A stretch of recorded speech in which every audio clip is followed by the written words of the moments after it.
vigilante el monte con las alas coloradas. Hoy nos acompaña Jesús Yowali López Javier. Buenas tardes. Buenas tardes. ¿Y Yowali qué? Es mi nombre indígena, ¿Por qué te lo pusieron? porque mis papás son indígenas y me pusieron un nombre indígena y un nombre cristiano. ¿Y tu papá cómo se llama? Mi papá se llama Félix, Sí, tu mamá. María Luisa. ¿De dónde son? Mi madre aquí de Texcoco, mi padre de Oaxaca. Se conocieron aquí en Ciudad de Nezahualcóyotl. Eso es algo importante, ¿no? Aquí estamos en esa y en esta cápsula del tiempo. Ellos ya estaban aquí en... No, son migrantes. Llegaron aquí en los 60 a Ciudad de Nezahualcóyotl. Se conocieron aquí en Nezahualcóyotl, eso es lo que yo sé. Y de lo que recuerdo, aquí en la avenida Sor Juana, una tía tenía una tienda y ahí vivía mi papá, porque era su tía directa, y mi mamá, cuando llegó del pueblo, era amistad de mi tía y le ayudaba a mi tía en el negocio, y ahí se conoció con mi padre ahí en el changarro de mi tía. Ajá. En la Sor Juana ahí tenía una tía, una tienda en los años 60, 70, y se embarcaron conmigo y ya todo. Entonces, ya se juntaron. Oaxaca se une con Texcoco. Uh-huh. ¿Y tu papá de dónde viene de Oaxaca? De Oaxaca viene de la zona chocholteca, que se llama. Es que es conocida como la zona mixteca porque pues predomina más la ubicación zapoteca y mixteca, pero Oaxaca tiene un contexto de 16 pueblos, etnias, lenguas. Y es más bien de la zona chocholteca, que colinda entre el distrito de Coixtlahuaca y Tepozcolula. Y de hecho yo estoy registrado en Tepozcolula. Allá te registraron. Allá me registraron y también allá he vivido también. Mi mamá fue huérfana, tiene otra historia, ahí inestable, ¿no? Pero Le ha tocado estar en Oaxaca, le ha tocado estar aquí en Texcoco, en Nezahualcóyotl. Su abuelo era de Veracruz y anduvo así en bastantes lugares. Nací aquí en la avenida López Mateos, aquí de Nezahualcóyotl, en la famosa prensa, ¿no? Que muchos recuerdan aquí en esa, nuestros adultos saben que la prensa lo ubican, era muy ubicable, ¿no? Esa clínica. Sí. Y he encontrado a muchos compañeros que somos coyotes, que sabemos que es parte de nuestro origen e identidad, que varios nacimos ahí en la López, ¿no? En la prensa. En la prensa, sí, como... Y que las mamás lo recuerdan porque no las trataban muy bien, ¿no? Los testimonios que yo he recogido de los que de quienes nacimos ahí no les fue muy bien, pero pareciera, bueno, me comentan que no había mayores opciones, ¿no? Y menos para los de escasos recursos, ¿no? Porque era algo muy accesible, ¿no? Pues tengo 5 hermanos menores que yo. 5. Así es. ¿Y cómo ha sido tu relación con estos pueblos tan distantes entre Oaxaca y Texcoco? Esa es una pregunta muy interesante porque podríamos decir que he estado yo más aquí en Neza y en Texcoco, acá hasta la fecha sigo acá, vivo acá, pero mi padre es de los oaxaqueños que tienen su profundo arraigo y su profundo orgullo de su tierra, y él fue campesino y siempre amó su tierra y siempre soñó con llevarse a mi mamá y a mis hermanos a vivir allá para siempre. Y le falló, no pudo. Tan así que por eso nos registró allá en Oaxaca. O sea, él no quería que estuviéramos en Neza o en la Ciudad de México o en el Estado de México. Y en mi caso, como fui el mayor, mi infancia la pasé en Oaxaca. La pasé allá, estudié allá. ¿Hasta qué edad estuviste? Hasta en la primaria. Uh-huh. La primaria y ya la secundaria fue acá en Texcoco. Y ya cuando inicié la educación media superior, pues por necesidad, pues a la Ciudad de México. He tenido yo la oportunidad de tener contacto siempre con el pueblo y familia de mi padre, y que ahí mismo mi familia siempre nos ha acogido con ese arraigo de ustedes son oaxaqueños aunque estén allá.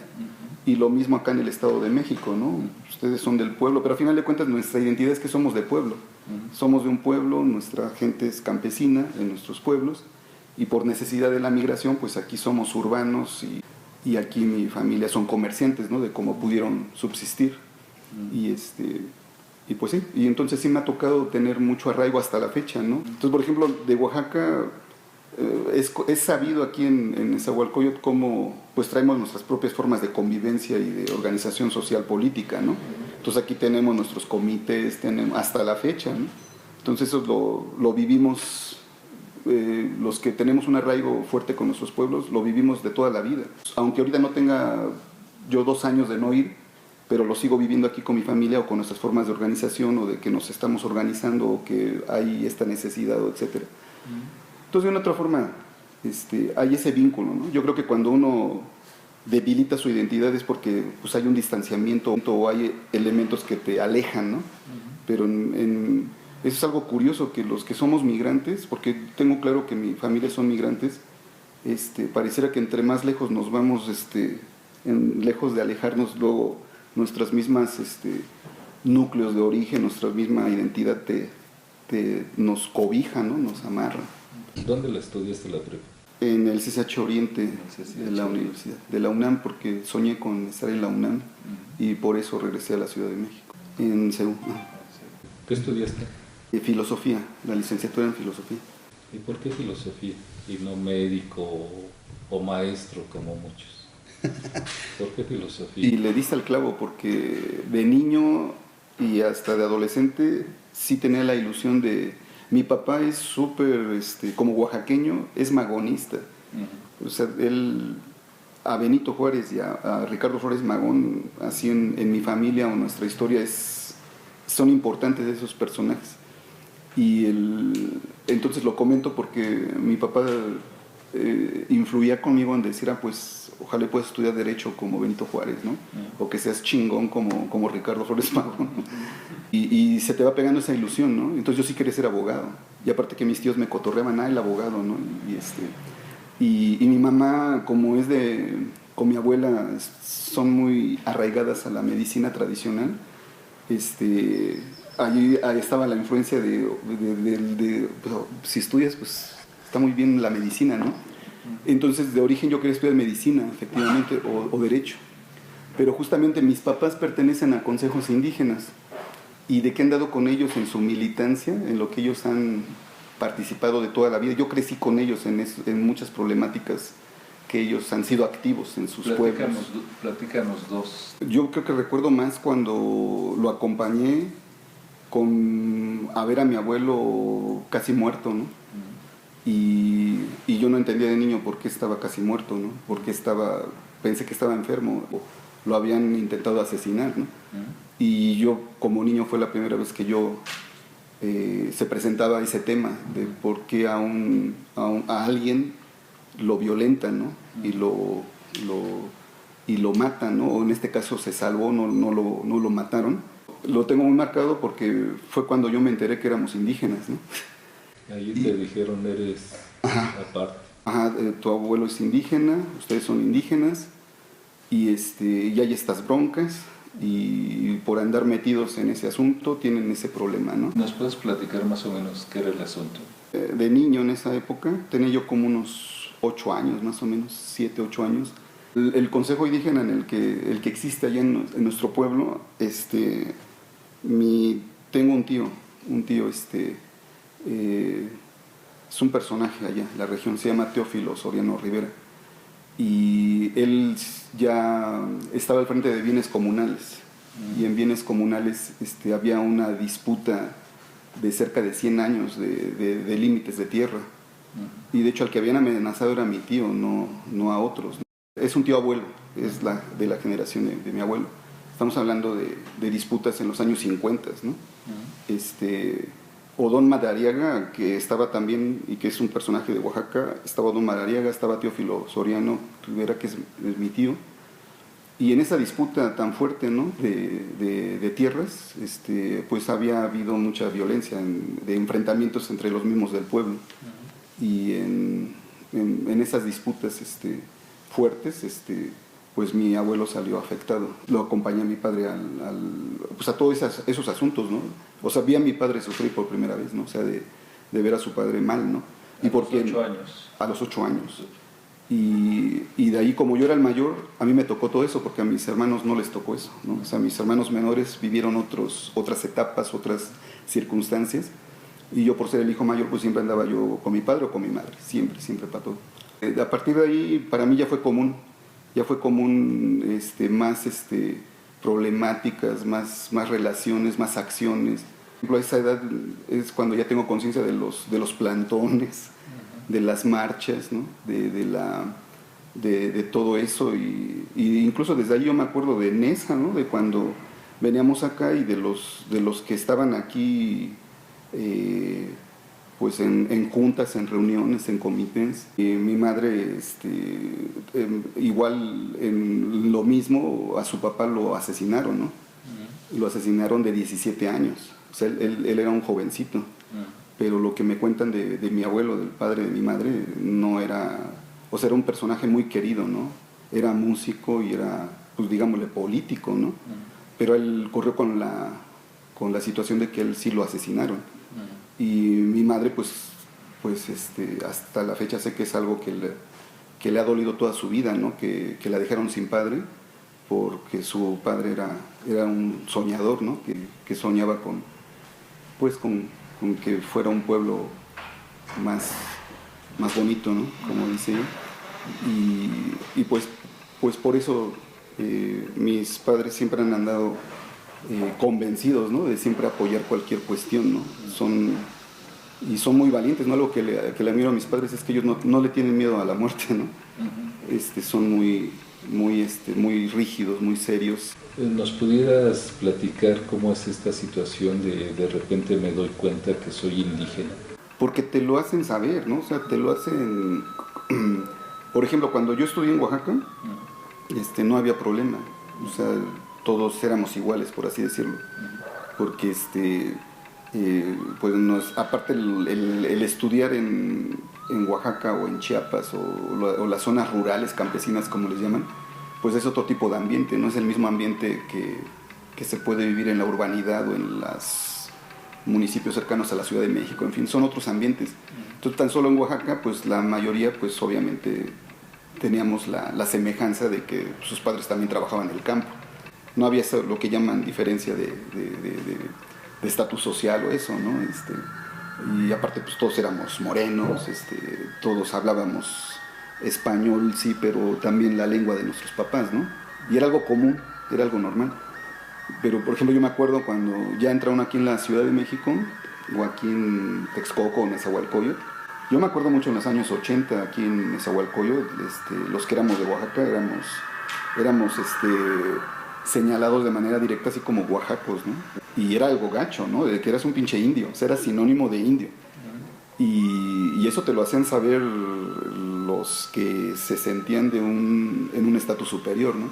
Ahorita pues tengo un léxico distinto o hablo diferente, pero de niño yo traía más el acento, no soy monolingüe, hablo 3 lenguas, la de mi padre, la de mi madre y el español, ¿no? Que nos obligan en las escuelas. En las escuelas es un monolingüismo del español y es a fuerzas. Y ahora es el inglés, ¿no? Y es a fuerzas, ¿no? Y es algo como política y ley, ¿no? Algo que a mí me impresionó a los 8 años, me acuerdo que mi padre me enseñó el acta de nacimiento, porque para él era muy importante, o sea, eres oaxaqueño. Y todavía, me acuerdo que yo defendía a mi mamá, o sea, oye, pues tú te saltaste a mi mamá, ¿no? Pero mi mamá estaba de acuerdo, mi mamá ama mucho Oaxaca también. Pero a lo que voy es que cuando me enseña el acta de nacimiento, la mía, la de 1978, decía esas palabras, que mis padres y mis abuelos eran campesinos y son indígenas. O sea, decía el acta, así tal cual. O sea, en el papel de mi acta de nacimiento así decía, de abuelo Otón López y de fulanito, indígenas, ¿no? Y curiosamente después ya decía de mi papá y mi mamá, ya decía campesinos. Entonces era interesante a los 8 años de repente estar viendo, chingar, ¿por qué? ¿Cómo? O sea, porque desde nuestras lenguas es lo mismo, se dice de la misma forma, pero los que hablan español, no, indio es más bajo que campesino, ¿no? Entonces son cosas ahí que uno aprende a vivirlas, ¿no? Desde esa época. Y que son temas no resueltos, ¿no? Hasta ahorita puedo hablar con intelectuales, políticos, y no saben qué chingados es ser indígena, o qué es eso, o tienen una forma de usarlo, ¿no? Y yo hasta la fecha trabajo con niños, y los niños con los que yo trabajo, que son de comunidades originarias, les pasa lo mismo que me pasó a mí, que me preguntan, uy, ¿por qué nos dicen indígenas? y es todo una experiencia con tratar de contestar eso con los niños, ¿no? Y en los años 2000, recuerdo que Vicente Fox de repente pensaban que filosofía había que quitarla ya del programa de estudios de la UNAM, que no servía. Y tú, relacionando las fechas, tú eras estudiante de la Facultad de Filosofía. ¿Pero por qué filosofía? Y no médico, como decía tu mamá, o licenciado, como decía tu papá, o derecho, como decía tu papá. ¿Dónde tomaste la decisión de filosofía?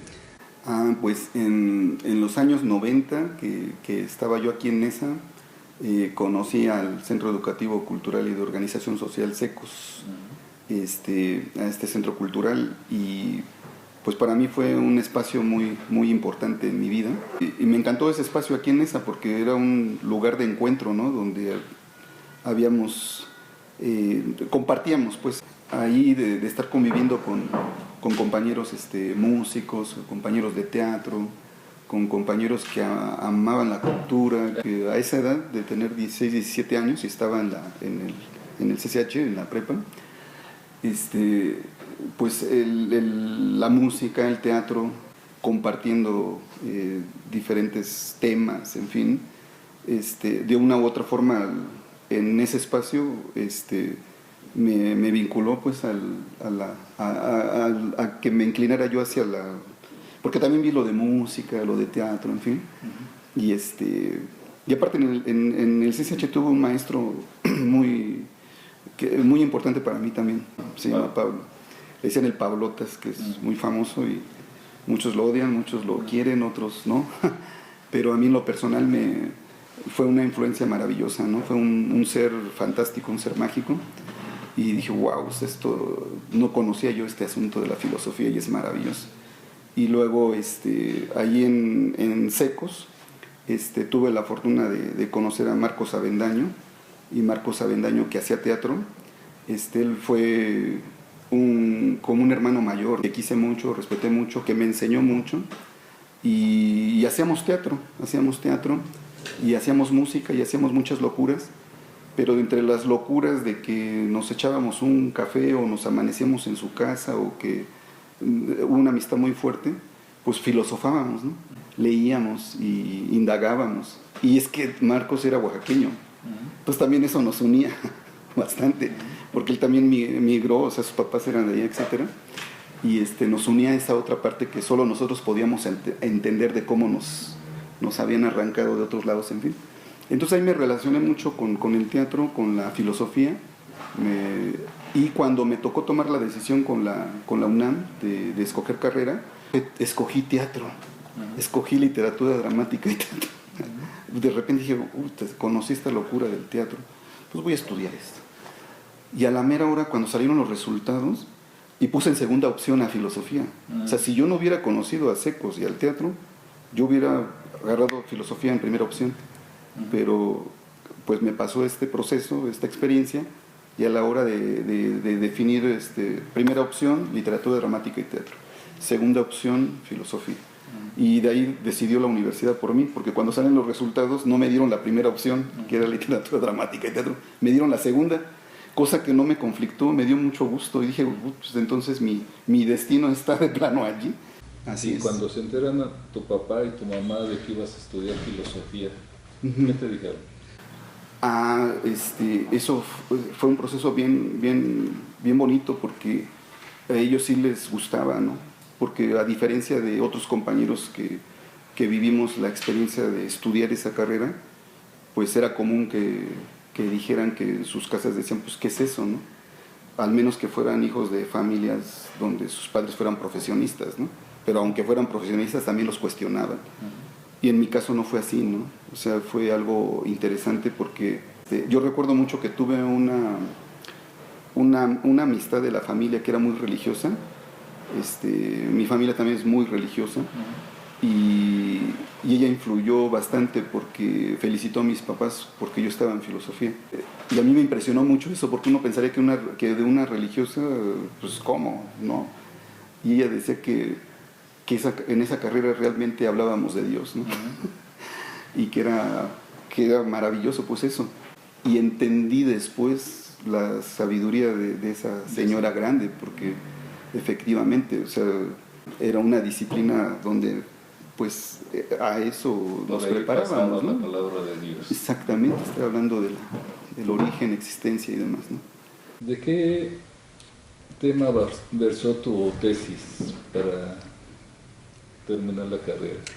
Eso fue interesantísimo, que yo lo quise hacer sobre filosofía indígena y tuve muchos problemas, muchísimos problemas. Perdón, este país, todo el sistema educativo está totalmente europeo, ¿no? O sea, yo comprendí eso como, en mi formación profesional me quedó claro que me educaron como si fuera a vivir en Europa. Totalmente, ¿no? Los modelos, todo, ¿no? Como si fuera a vivir en Europa. Y en ese sentido, por ejemplo, nuestros propios modelos de pensamiento o nuestra filosofía, como le pudiéramos llamar, pues no existe en este país. Y los expertos, los grandes maestros que teníamos en la facultad, pues no les interesaba ni lo conocían. Todo es Europa, todos son los alemanes, todos son los griegos, todos son las vanguardias del pensamiento occidental. Y aprendan, a mí me obligaron a estudiar alemán, ¿no? A estudiar latino, estas cuestiones.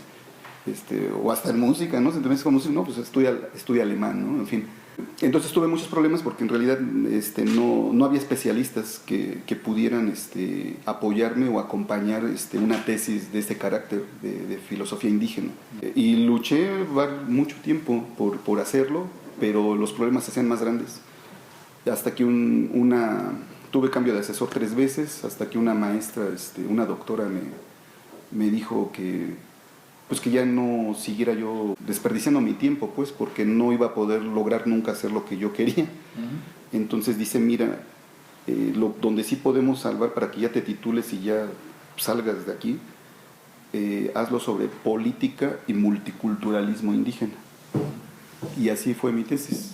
Y así pude resolverlo y pude salir sin problemas, ¿no? Y ya, porque eso sí lo entendían. Hablar de política y de multiculturalismo. Porque en esa época, hace 25 años, estaba entrando de moda la categoría conceptual de multiculturalismo. Estaba de moda. Como ahorita se habla de pertinencia cultural o de interculturalidad. Bueno, la interculturalidad ya entró en los años 2000, ¿no? Que hasta entró en la ley y demás. Pero estaba de moda eso. Entonces, así era la vanguardia. Política y multiculturalismo indígena. Y con eso pude resolver ese asunto. Y en este primer tema de filosofía indígena, ¿qué lapso de tiempo estuviste tratando de hacer tu tesis? Yo creo que los 5 años. Los 5 años. Porque desde que entré a la carrera yo siempre lo tuve claro. Nunca estuve ahí que si... Pues en mi época estaba de moda Heidegger, ¿no? Todos querían hacer sobre Heidegger. Estaba así, todos eran heideggerianos. Y como yo entendía que en los años 80 había otros, en fin. Yo no entré con eso. Yo tenía muy claro, desde que ingresé dije... nuestro pensamiento, lo nuestro, y aparte porque eso es lo que sé también. Entonces más bien, y también lo tuve claro, ¿no? Era por ahí, o sea, desde el principio. ¿Y en qué tiempo hiciste el otro tema de la tesis? El otro como en 7 meses. 7 meses. Porque nada más era resolver asuntos de discurso, y de un discurso bien sistematizado, filosóficamente hablando, y punto, ya, justificado ya. Fue súper rápido. Decirles lo que querían escuchar. Exactamente. Eres licenciado en filosofía, aparte, ¿qué más? Pues estudié la licenciatura en danza. También. ¿Esa dónde la hiciste? En Bellas Artes. En Bellas Artes. ¿Y por qué? Pues amo la danza. ¿Ya la hacías allá en Oaxaca? Siempre, desde niño, desde que me acuerdo hago danza. Pero son danzas indígenas. En Oaxaca está la tradición de que agarran a los niños, así es, los hacen músicos y los hacen danzantes. Así es. ¿No? Desde que son chiquitos. Son los juegos, por así decirlo, ¿no? Y aparte de ser filósofo y ser danzante, ¿qué más? Pues tuve que hacer una maestría en pedagogía.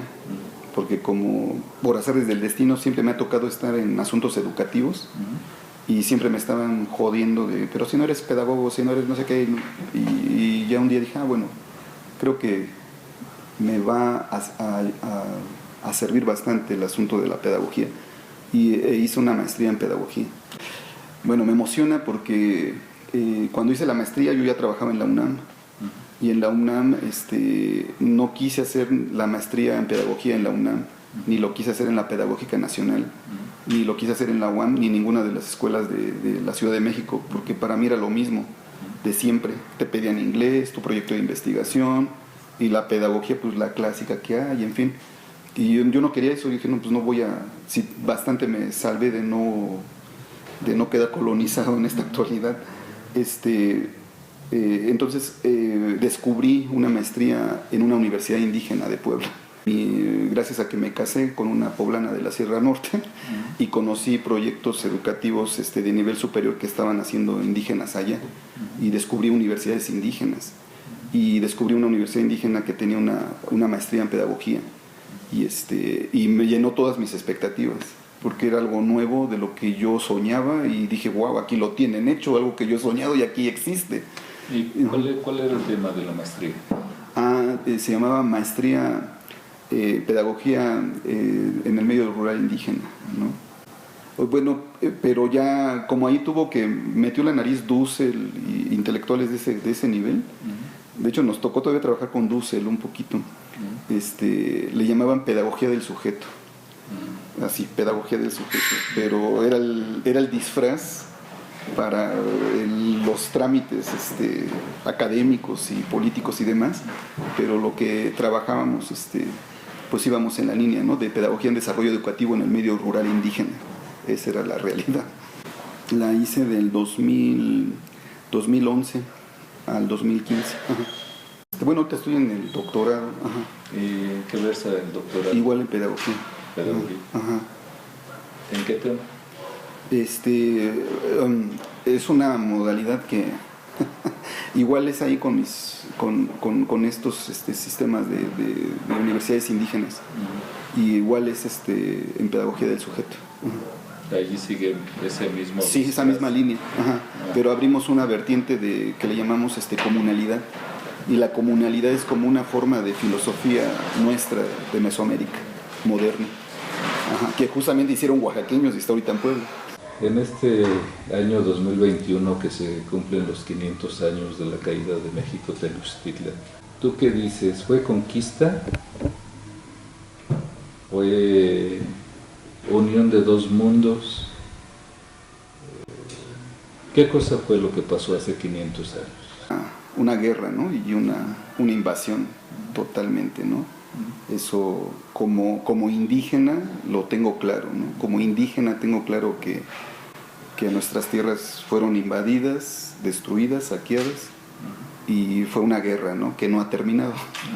Eso como indígena tengo claro que no ha terminado, ¿no?, que son 500 años y que sigue, ¿no? Y entiendo que los que inventaron el concepto de conquista pues son los de afuera, ¿no? Y desafortunadamente muchos compatriotas siguen ese discurso de los de afuera, de nombrarlo conquista, porque así lo hicieron en Europa y demás. Y del encuentro de dos mundos, pues tuve la fortuna de conocer al doctor Miguel León Portilla, y pues tengo claro, porque él tuvo mucho que ver, incluso políticamente hablando, de poner de moda esta forma del encuentro de dos mundos o de dos culturas, ¿no? Y no, pues para mí es como indígena sé que es totalmente una trampa y un desacierto el decir encuentro de dos culturas, ¿no? Una guerra muy amplia que hasta hoy no ha terminado, ¿no? El invento de que la conquista se concluyó en 1521 con la caída de Tenochtitlan es para mí como indígena es un engaño de los colonizadores, de los que se autodenominaron conquistadores, porque si ahorita en el 2021, como bien lo marcas, ahorita el 2020, 2021 que estamos por entrar, existimos todavía 68 pueblos indígenas, 68. Y se habla que en el siglo XVI de 1521 hay estudios que habíamos hasta alrededor de 300 lenguas o 300 etnias. Entonces en el transcurso de 500 años sucumbieron bastantes lenguas, etnias, y hoy sobrevivimos 68, y muchos se sorprenden que seamos 68 porque son demasiadas. Entonces a lo que voy es que cuando los europeos centralizaron todo en el aztequismo, en Tenochtitlan, fue una trampa de centralizar, porque también se deshicieron de toda la riqueza y amplitud cultural que teníamos de más pueblos. Entonces por eso es de lo que comento, los que asumimos el que nos tocó ser indígenas, por así decirlo, eso que llaman conquista no ha terminado, ¿no?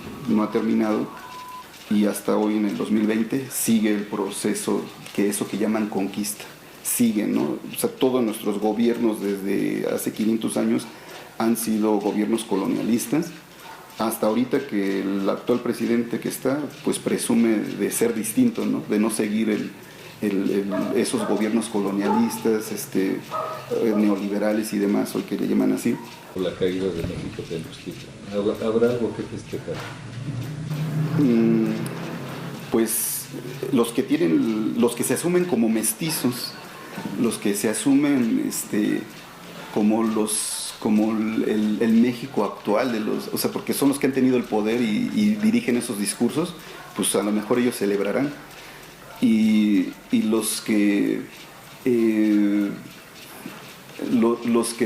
asumimos la responsabilidad de mantener nuestras culturas originarias en convivencia con toda la riqueza cultural de otras latitudes del planeta, a lo mejor festejaremos, pero desde otra perspectiva, ¿no? Desde otra perspectiva. ¿Qué perspectiva? Por ejemplo, de que seguimos vivos, de que seguimos vivos y que nuestra cultura sigue viva pese a todo, y que pese a todo no han borrado nuestra espiritualidad, no han borrado nuestras culturas milenarias, ¿no? Y que pese a todo, aunque los que se autodenominen mestizos, se autodenominen los intelectuales, la gente de razón, como decían desde el siglo XVI, nuestro corazón de maíz, nuestro espíritu está viva nuestra cultura.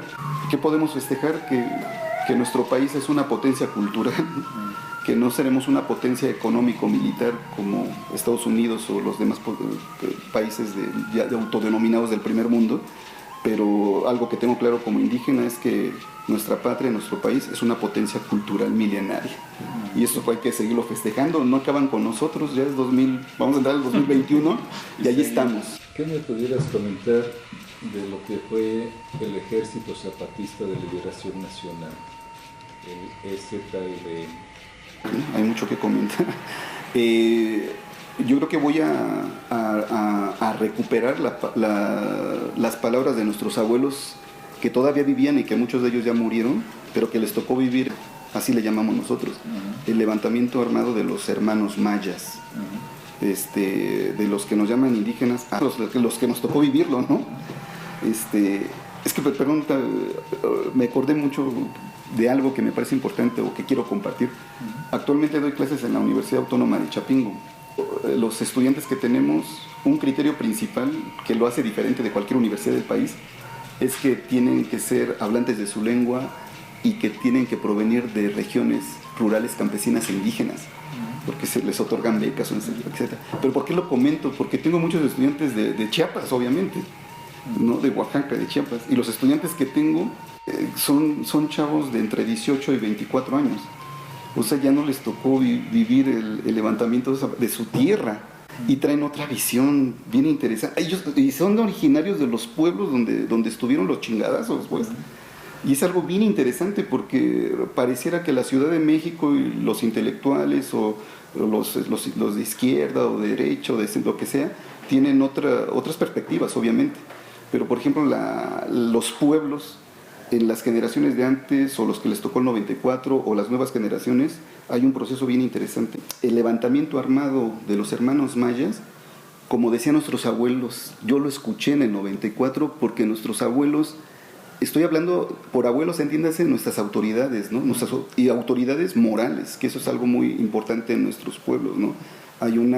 Las autoridades son morales, no son de partido, no son de todas estas trampas de democracia moderna, son legítimas y son de nuestras formas, ¿no? de escoger autoridades y demás, y más si son ancianos, ¿no? Porque sus palabras tienen todavía un peso mayor, ¿no? Y había mucho respeto. Desde el 92, porque se iba justamente a ver lo de los 500 años, y se iban a levantar antes, ¿no? Desde el 92, pero se postergó hasta el 94, ¿no? El levantamiento de manera, digamos, oficial, ¿no? El estallido. Y muchos mexicanos repitieron eso, ¿no? El que era un México antes del 94 y otro después del 94. Era otro México para los que pertenecíamos a pueblos originarios, para los que hablábamos una lengua, era otro el México. Yo creo que para todos los mexicanos, pero especialmente para los que nos nombran indígenas, ¿no? Totalmente, ¿no? O sea, viene a haber un parteaguas que en el 94 yo tenía las dudas de qué iba a pasar y qué bueno que ya llegué hasta el 2020 y de poder ver qué está pasando, ¿no?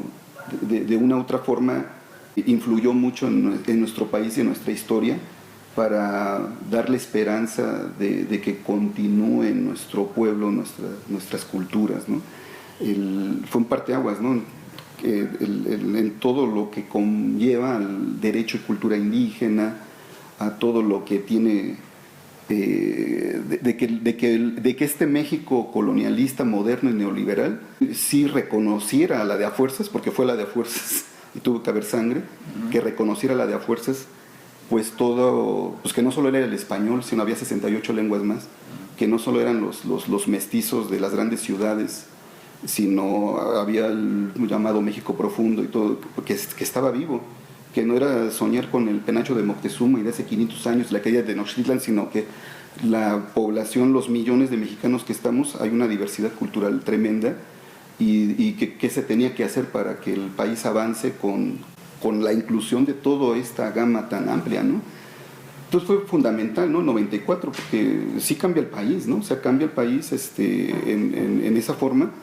Y yo como indígena lo veo, ¿no? O sea, yo muchas cosas que sé que soñaban mis generaciones antepasadas, hoy existen, ¿no?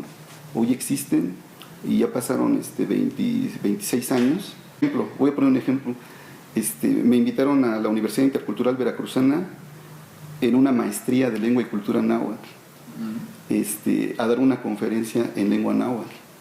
Y eso a lo mejor puede parecer cualquier cosa, pero no lo es. Es histórico. Y algo que lo que me invitaron a platicar con ellos fue, yo les decía, estaban los jóvenes de esa maestría, les digo, las universidades interculturales no existían hace 20 años. En el periodo foxista, Fox se llenó la boca de decir que ayudó a los indígenas y demás, porque se crearon las universidades interculturales, se creó la DGIB, o sea, hubo aplicaciones fuertes, pero por todos los chingadazos y toda la sangre de todo lo que, como dijeron los hermanos mayas, nosotros ponemos los muertos, ¿no? Después del 94, 6 años después de la transformación de algunos artículos en la Constitución y demás, pues se abren universidades interculturales y universidades indígenas. Y a donde me invitaron, le decían, no existía eso, y a los que vivimos eso lo soñábamos. Y ahora existe, y justamente estaban cumpliendo 15 años la Universidad Intercultural, y es la más sobresaliente del país, por cierto, son los más activos. Y les decía, o sea, la lengua náhuatl en la UNAM acaba de entrar hace 12 años, cuando en Estados Unidos ya entró hace como 50, cuando en Europa, en Inglaterra, en Alemania, en Polonia, en la Universidad de Varsovia, hay posgrados de maya, de zapoteco, de náhuatl. Nuestros indígenas de aquí que llegan al nivel superior se van a hacer posgrados a Europa. En México a duras penas nos reconocieron en la máxima casa de estudios una lengua de 68 hace 12 años. Y el que hayan hecho una maestría de lengua y cultura náhuatl es algo histórico en 500 años. Ahora, de que lo hayan hecho y que sea legítimo y que sea real, porque en la UNAM yo he estado en infinidad de eventos donde están los intelectuales que se asumen como mestizos y hablan del náhuatl, del zapoteco, del maya y de las culturas originarias, pero desde el español y desde el inglés.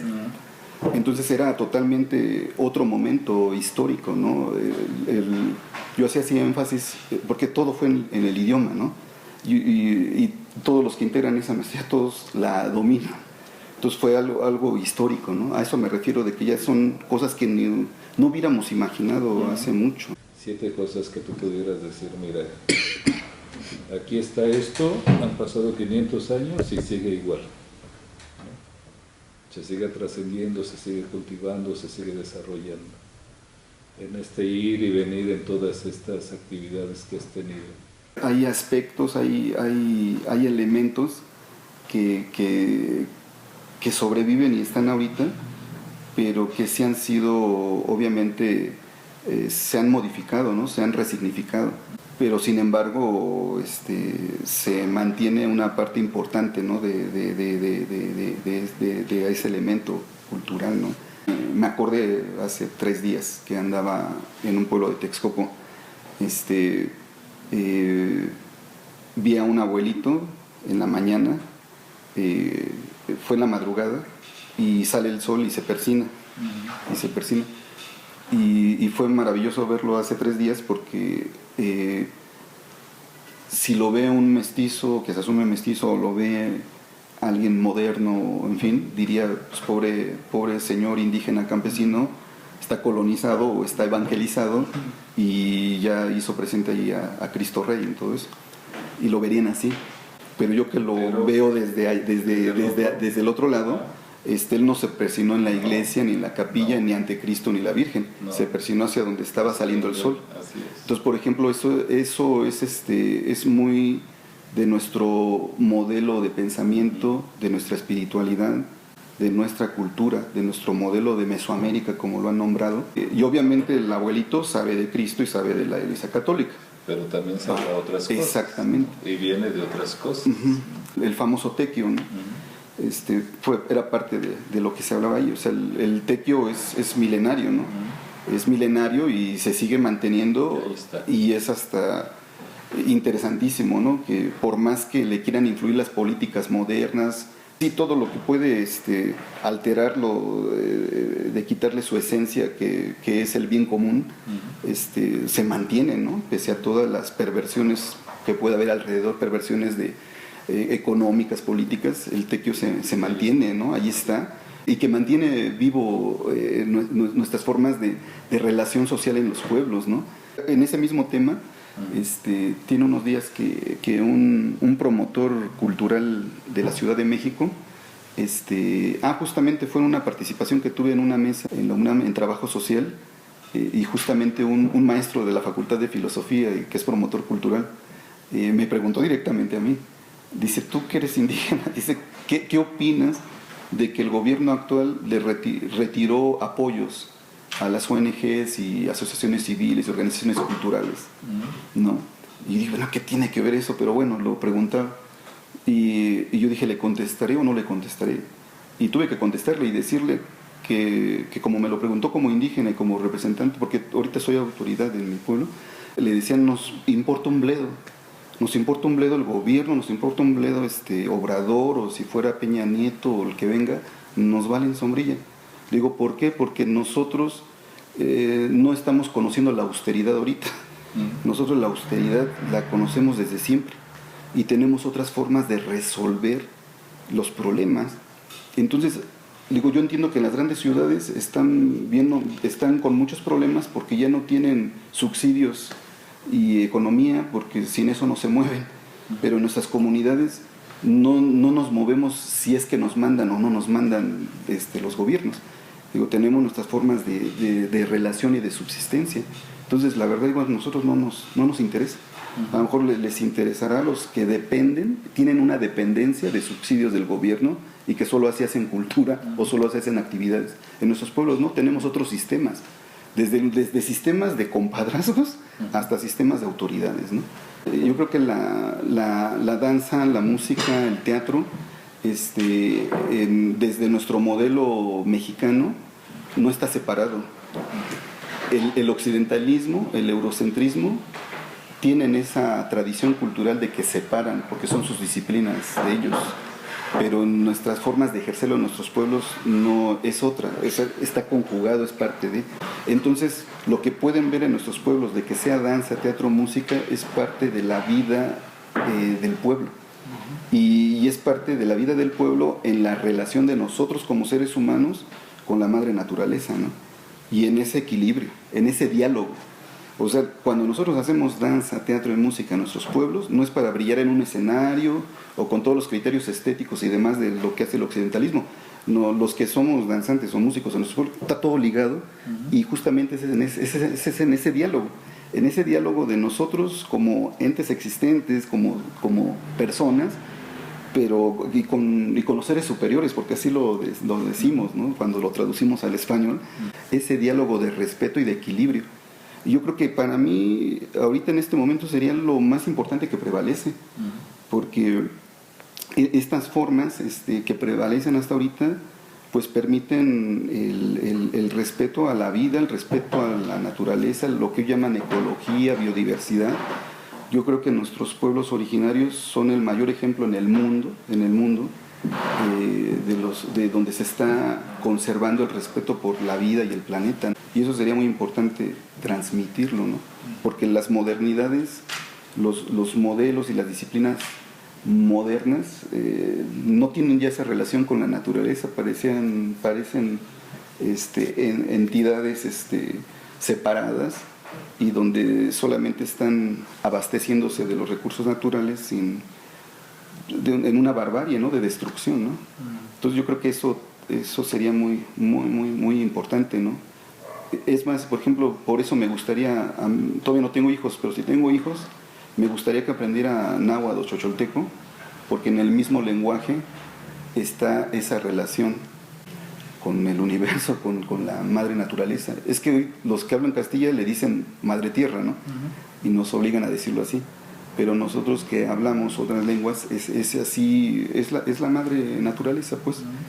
Y obviamente la tradición lingüística de Europa, desde el latín, las lenguas germánicas, de donde nace el español, el inglés y demás, tienen otra tradición cultural en cómo nombran el mundo y cómo se relacionan y cosifican todo. Y lo digo porque las conozco, hablo español, hablo inglés y conozco las europeas. Y es maravilloso conocer la tradición lingüística de América o de Mesoamérica, porque tenemos otro origen en el cómo nombramos y dialogamos con lo existente. Entonces, cuando a mí me preguntan, pues los niños también que le enseñen inglés, ¿no? Pues está chido, pero si aprendieran náhuatl, maya, zapoteco, mije, tzotzil, celtal, tojolabal, van a aprender a convivir con los demás seres vivos, ¿no? Y a respetarlos, ¿no? Y a conservarlos. ¿Cómo concibes tú la muerte? Y más en este tema ahorita del COVID-19. Como mexicano es verlo como es nuestra cultura y como es nuestra visión y nuestro modelo de mundo. Y ahí está el asunto, que luego comprender eso es difícil, porque a lo mejor uno, aunque sea mexicano ya en otro contexto, pero piensa con el modelo occidental, piensa con los otros criterios, entonces, pero ahí ya no sería mexicano, sería un mexicano así como hablas español y como hablas con el otro modelo. Entonces, por eso digo, dices cómo la concibo, como mexicano. Si lo veo desde el español y desde cómo me educaron en este país con el sistema educativo, a que todos son los griegos, es el latín, es la ciencia, etcétera. Si lo veo desde ahí, pues la muerte pues no existe. O sea, la muerte es un estado final, y como decían en latín, el aniquilatis totalis, la materia se acaba, se destruye y no hay más, y punto, ¿no? Y son los seres racionales modernos, desde todo el racionalismo kantiano y demás, o sea, el ser ahí se finiquita. Por eso digo, lo veo como mexicano, porque entiendo desde el español y los otros modelos las apreciaciones que hay con respecto a ello. Como mexicano, en nuestro modelo, aunque nadie haya estudiado filosofía ni nada, lo acabamos de vivir el mes pasado, nuestra cultura de la muerte es totalmente una riqueza de nuestra relación de existencia y de cambio y demás, etcétera. Entonces, por eso lo decía como mexicano, porque como mexicano no lo veo como europeo, de que fríamente, de que es el aniquilatis totalis, ya se acabó la materia y eres un objeto que dejó de existir, ¿no? Aquí en nuestro modelo mexicano, modelo mesoamericano, nuestro modelo de universo, de mundo, de persona, de vida, muerte, pues es otra perspectiva, ¿no? de existir. Para el occidentalismo, yo ahorita muero y ya, punto. Y ya con el judeocristianismo y con todo este asunto, pues a discutir si existe o no el alma y el espíritu, es todo, infierno, y a dónde te vas, ¿no? Paraíso. Y en el caso de nosotros es al revés. O sea, nosotros pertenecemos a una existencia, que está dada, y ahorita venimos un momento a estar aquí, como decía Nezahualcóyotl, que no era solo el poeta, era el filósofo y demás, ¿no? A estar solo un momento aquí. O sea, nosotros ya tenemos un plano existencial donde en este momento venimos a estar en este momento, en esta forma.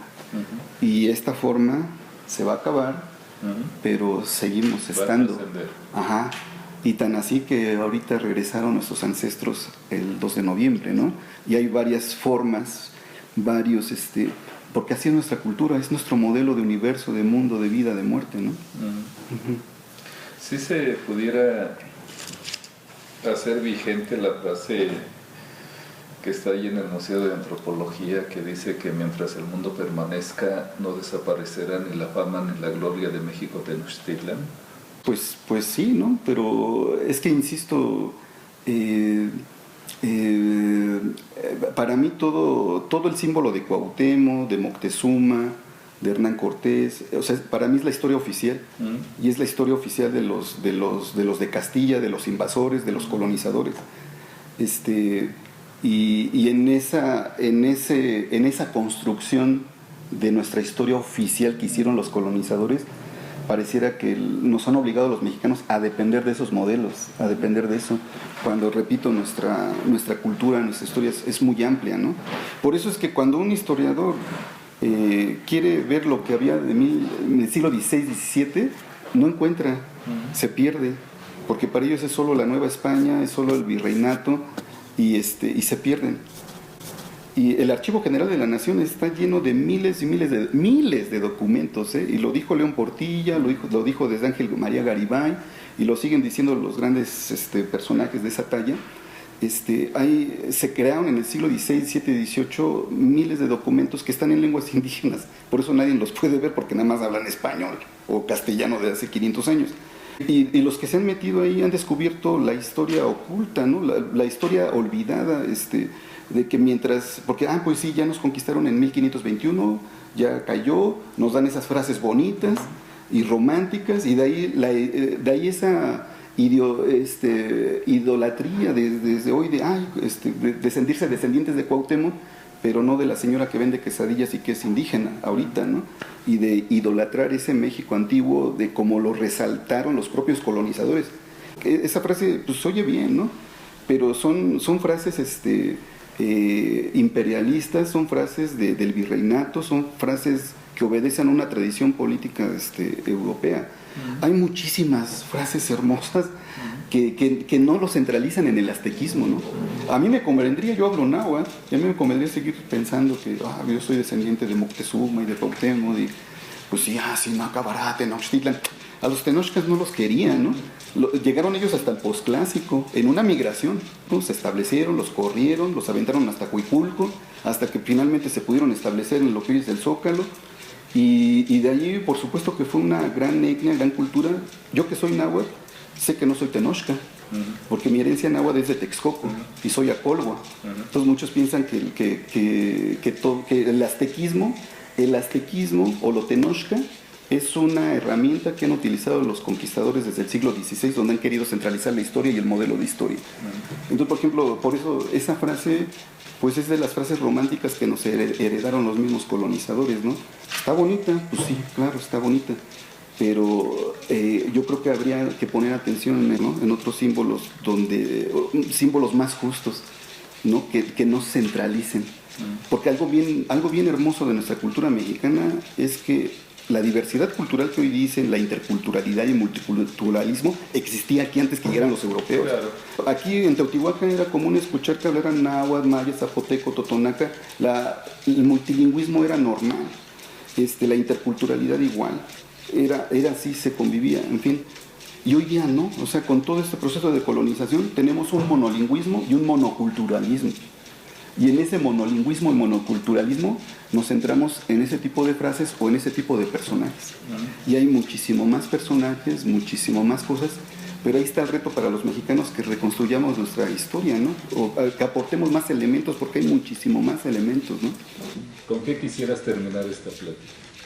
Algo que me gusta mucho decirles es que qué bueno que pudimos compartirnos, y que qué bueno que pudieron desempolvar su corazón de maíz. Que qué bueno que pudieron ver que todavía su corazón es de maíz. Y les digo, su corazón tiene olivo, su corazón tiene trigo, igual el mío, pero la base fuerte de nuestro corazón es un maíz, es una mazorca. Y qué bueno que vinieron a desempolvarlo y ver esa otra parte y portarlo con dignidad, el que nuestro corazón es de maíz. Así me gustaría. Y me gustaría sonar mi lengua materna también. ¿Podrías despedirnos en chocholteco y en náhuatl también? Ah, chocholteco es el apodo que pusieron en este proceso de colonización. La lengua se llama Giwa. De igual forma, el náhuatl, así lo conocen todos. Y la palabra náhuatl la inventaron intelectuales en el siglo XVIII. Es un apodo. La Ley General de los Derechos Lingüísticos en el 2003 dejó claro que en las autodenominaciones de los pueblos indígenas que recuperáramos nuestros nombres reales y no los apodos que nos pusieron. Pero el mixteco no es mixteco, ¿no? Es ñotzabi, el zapoteco no es zapoteco, es su apodo en náhuatl, porque lo centralizaron en el aztequismo, por eso lo digo tanto. Muchos pensarán que mixteco o zapoteco es súper correcto, u otomí, porque hasta están los libros, es parte de... Sí, son apodos que nos pusieron y que utilizaron el aztequismo y el náhuatl y todos esos símbolos. Por eso luego nos cuestionan mucho los que hablamos náhuatl, ustedes son los imperialistas, o en fin. Entonces eso es algo muy importante que está sucediendo en el país desde 2003 hasta ahorita, que estamos recuperando nuestras autodenominaciones. El mixteco no es mixteco, es ñusabi, el zapoteco no es zapoteco, es deyazá, el otomí no es otomí, ¿no? Es ñacñu. El chocholteco, que es ahí por parte paterna, es giwa. Y el náhuatl, que fue un vocablo que inventaron intelectuales del siglo XVIII, no existe. O sea, nuestra gente por eso dicen nehuanitlactuari mexicacopa, ¿no? Yo hablo el mexicano. La forma originaria es Macehualcopa o Mexicatlactoli, ¿no? Entonces todo este asunto, ¿no? Entonces, con gusto en chocholteco, giwa, in giwa, in shade eduisho, inaya, inanay, atay, eso es en lengua giwa, lengua chocholteca. Un saludo a todos los presentes, los saludo con el corazón. Ahora en náhuatl, Icapaquilis, Nehuatl, Anmex Xochitlajpaloa Nican, y Pampa, Nochintehua, Matitiquipanosque Huilitki, y Pampa Agmomomiquis, y Panito Yucatilis. Los saluda mi corazón con un saludo florido, para que nuestro andar en el Tlaltípac, en el mundo, no desaparezca nuestro espíritu. Muy bien, pues damos por terminada esta plática con Jesús Yaguali López Javier. Muchas gracias por haber estado aquí con nosotros. Tlazocamati, gracias. Shadeten, gracias. Pájaro carpintero, para trabajar se agacha, el que encuentra su agujero, hasta el pico le retacha. También yo soy carpintero, cuando estoy